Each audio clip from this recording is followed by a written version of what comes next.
Now, Miss Mercedes asked me to do something. If you be quiet, I'll do it. Otherwise, I'm just going to dismiss and we'll leave. Just 1 minute it's going to take. Okay.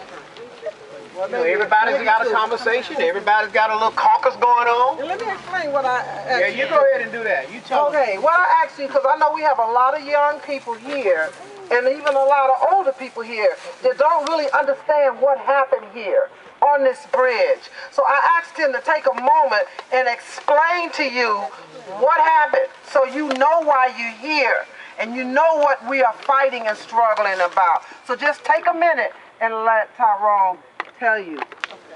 Now, I'll be happy to do it if you're going to listen, but if you got to have your own little caucus, your own little conversation, then I'm not going to do it. The people behind me talking behind me right there. I'm not going to do it unless they stop. If they got to have a conversation, you got to do an interview. If you got to do that, I'm serious, because I don't have to be here. Ed DuBose drove all the way from Columbus, and he's going to drive back to Columbus. We don't have time to play. This is not a fun event for us. This is not just an outing where we come out on Saturday to have fun. I got plenty of places to go to have fun. This ain't a feel good I don't have to come to Monroe, Georgia to have fun. Now, I want you to listen. If you listen, I'll do it. If you're not going to listen, I'm not going to do it. I promise you that. Not going to do it. Well, let me tell you this. When Ed DuBose was talking about the attack on me or other civil rights leaders, if I hadn't grown up in SCLC, I would be totally confused. But I grew up under the leadership of Jose William, Ralph Abernathy, Martin Luther King, Joseph Lowry, C.T. Vivian, Andy Young, and they convinced me every single day that we've got to keep moving forward in spite of the attack.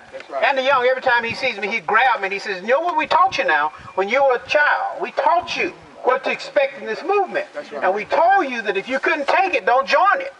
He said, they killed Martin, they smeared Martin, and then they killed him because they couldn't stop him. Now, let me tell you this. We brought you copies of a story today by Ariel Hart, Atlanta Journal-Constitution writer.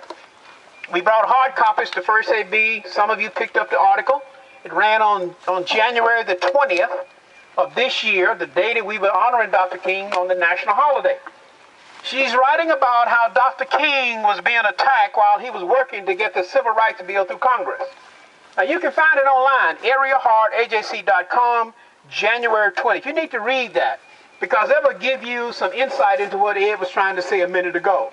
Now, we understand it clearly. Now, the second thing I want to say is this. On January the 15th in the state capitol last year, Elder Bernice King spoke in the rotunda. And here's what she said while I'm looking in her in the eye. She looked at me and she said, my daddy, talking about Martin Luther King Jr., she said, my daddy was the most hated man in America, and they killed him. That's right. Now that he's dead, everybody loves him. She said that in the state capitol January, a year ago.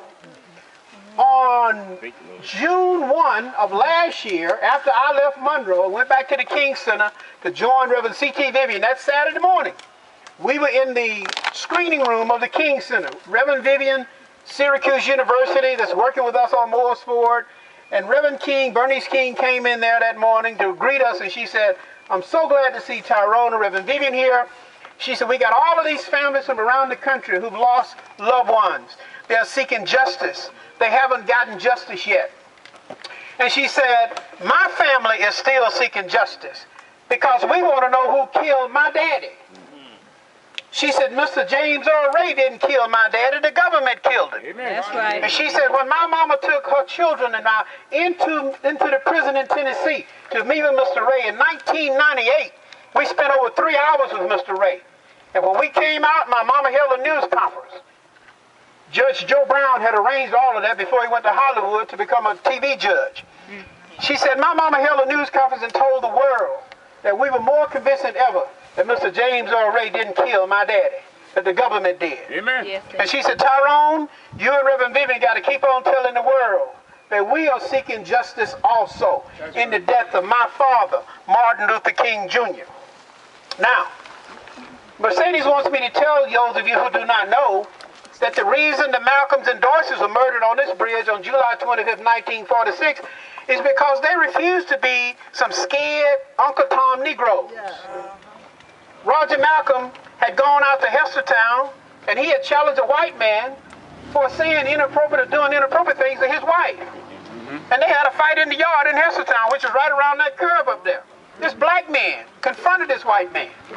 George Dorsey, who had been in the Army, came back as a decorated war veteran, said, I'm going to register and vote, and I'm going to be a full-class citizen. I've been fighting for freedom and justice for others around the world, particularly in Europe, and I can't even vote here. They said, boy, if you register to vote, we'll kill you. Well, all of these things were converging around a gubernatorial campaign. Governor Eugene Talmadge was running for his 4th term. He was in and out of Walton County. Senator Strom Thurmond from Edgefield County, South Carolina was here. Senator Richard B. Russell, who lived right up the road 10 miles in Wyoming, was over here. The Ku Klux Klan was a very powerful force in this county. They controlled everything.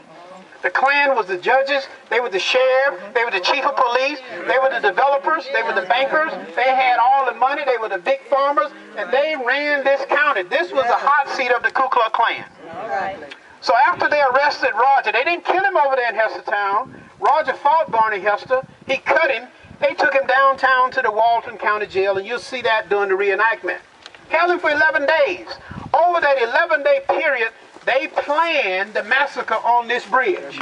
The Walton Tribune says there were over 200 Klansmen on this bridge on July 25th, 1946. They came from Walton County. They came from Barrow County. They came from Oconee County. They came from Gwinnett County. They came from Clark County. And they were some of the most prominent, wealthy citizens in this region. They came together and they conspired to send a message to black people. Amen.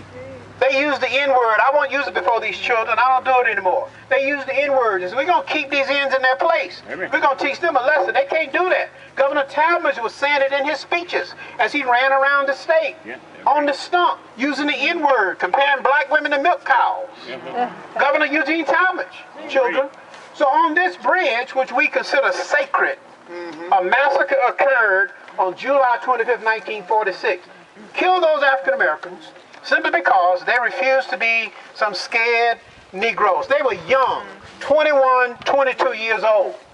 They were very young people.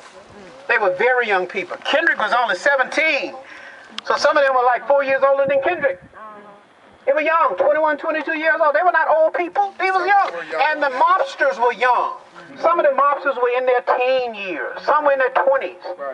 You know, I use Dr. Lowry as an example. Dr. Lowry be 93, October 6th. In 1946, he was 25 years old. Most of the mobsters were less than 25 years old in 1946. Dorothy Malcolm, she was 7 months pregnant, according to the undertaker, Mr. Dan Young. They cut the baby out of Dorothy. We thought they buried the baby with the mother. We cannot find a headstone. We cannot find a grave marker. We cannot find a casket in the ground. When Mr. Wayne Watkins told us on April 6th of last year that his uncle, who was on this bridge that day, that's the video you're going to see on YouTube soon. We've shown it 3 times, but you'll see it on YouTube soon. He says his uncle told him they cut the baby out of Dorothy Malcolm. They took the baby to that creek over there, washed it off, wrapped it up, sent it to Atlanta, and put it up for adoption. That's what he told me. Now that's on the video. This man who's talking to us said that's what his uncle, who was on the bridge, who was in the mob, told him what happened to the baby. We always wonder what happened to the baby. We gave the baby a name in 08. We called the baby Justice. Well, baby Justice is living somewhere. Justice will be about 68 years old now. Justice could be living, Mercedes, somewhere. We don't know, but this is what this man told us, and it's on the video. Eric Holder has the video. He called a whole lot of names. So I'm giving you this because Mercedes wants you to understand why we come here and why this is so solemn to us. This is not a plaything to us. That's right. We get a lot of threats. I get threats. They text me now. Yeah, they text me. They email me threats. They hard mail me threats. I get phone calls, you know, all kinds of phone calls, strange calls coming from strange numbers. But I'm used to that. It doesn't bother me one bit. Because I was trained that if you join the civil rights movement, this is the way your life is going to be. Yes. This is my lifetime sentence. This is the way it'll be for me until I die. And I understand that. I'm not complaining.